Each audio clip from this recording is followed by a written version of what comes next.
Hello guys, welcome back to the channel. In today's video, I'll be showing you how we can add photos in video in CapCut.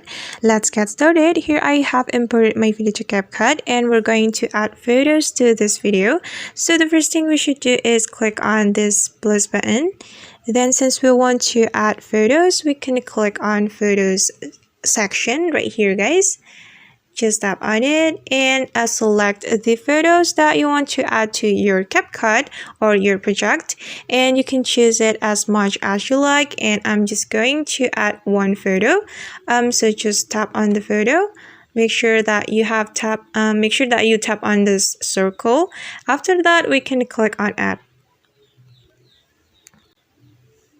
Okay guys, and now the photo has been added to our project in CapCut, and that's how we can add photo in video in CapCut. I hope this video will be useful for you. Thank you so much for watching and see you on the next video.